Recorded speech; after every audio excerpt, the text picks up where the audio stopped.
Hola, soy Noelia. Pulsa la campana para suscribirte a nuestro canal de YouTube. Dormir, además de un placer, es una actividad muy beneficiosa para nuestro organismo. Cuando el cerebro está en descanso, la imaginación es más potente, por lo que reposar incrementa la creatividad. Mientras la cabeza descansa, sobre todo en la fase REM, la memoria a corto plazo se fija para llegar a convertirse en memoria a largo plazo. Así que apúntate a la siesta porque mejora la destreza y ayuda a apuntalar los recuerdos. Si acumulamos falta de sueño, las células grasas, los adipocitos, liberarán menos cantidad de la hormona que suprime el apetito, mientras que ese insomnio hará justo lo contrario, provocará que el estómago suelte más grelina, que así se llama la hormona que regula precisamente nuestras ganas de comer. Conclusión: la falta de sueño engorda. Mientras dormimos, el cuerpo aprovecha para ponerse a punto, para regenerarse, acabar con toxinas, con gérmenes. En definitiva, de noche, nuestro sistema inmunitario se pone en forma para protegernos durante el resto del día.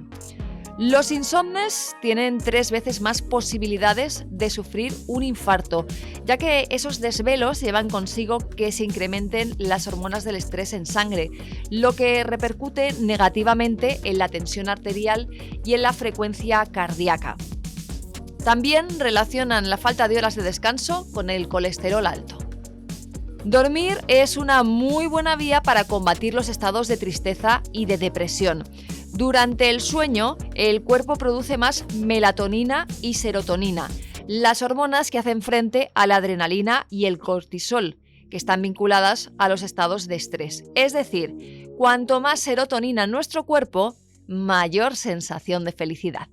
Con el sueño, todo son ventajas. Sin embargo, somos pocos los que conseguimos sumar 8 horas entre las sábanas, al menos cuando nos convertimos ya en adultos.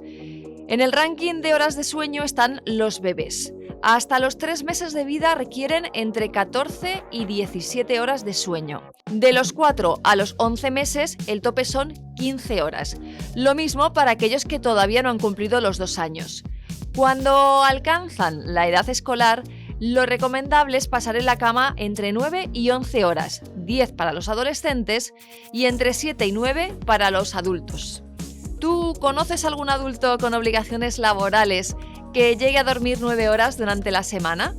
Si es así, por favor, contacta con esa rara avis y que nos cuente en comentarios cómo consigue organizarse. ¿Quieres mejorar la calidad de sueño?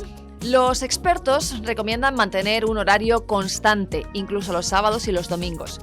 Practicar ejercicio físico todos los días. Elegir colchón y almohadas cómodos. No abusar del alcohol y la cafeína, no utilizar el móvil justo antes de conciliar el sueño y asegurar una temperatura agradable en el dormitorio, además de desconectar cualquier fuente de luz o de ruido.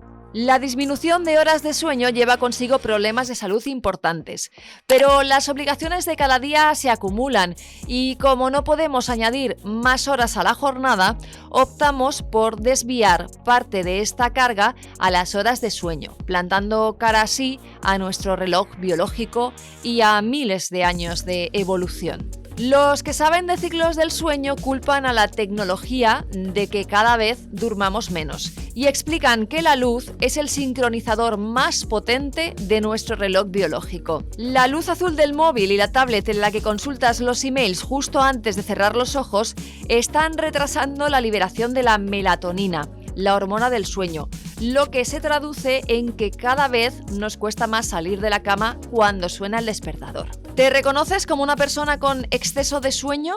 El sueño excesivo o somnolencia es un trastorno que sufren las personas que, aun durmiendo las horas habituales, todavía sienten la imperiosa necesidad de continuar disfrutando entre las sábanas.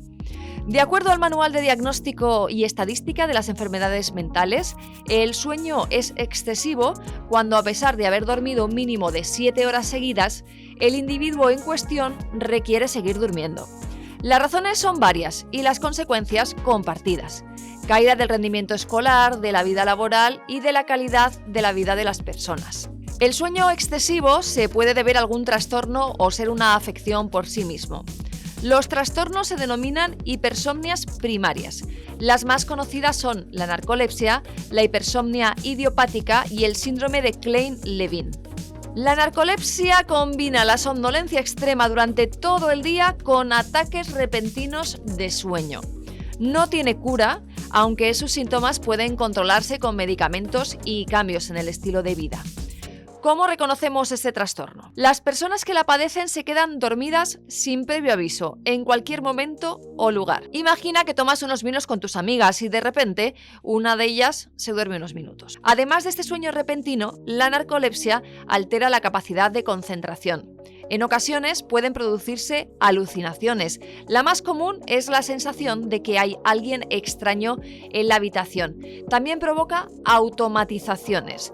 Si el sueño te pilla mientras realizas una actividad cotidiana, como teclear en tu ordenador, puede que continúes con la tarea mientras duermes, aunque eso sí te convendría revisar lo que has escrito nada más despertar. La hipersomnia idiopática son episodios de sueño en los cuales se duerme más de 11 horas, pero el resultado nunca es reparador. El síndrome de Klein-Levin es una afección poco frecuente y muy peculiar.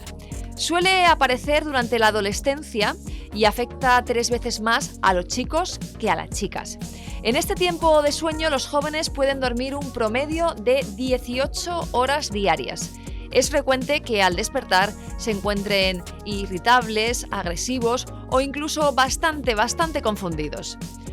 Las hipersomnias secundarias del sueño son causadas por otros trastornos, algunos medicamentos o incluso por otros de la misma afección, como la apnea del sueño, el insomnio, el sueño interrumpido, circunstancias laborales y familiares, medicación, condiciones médicas, mala alimentación.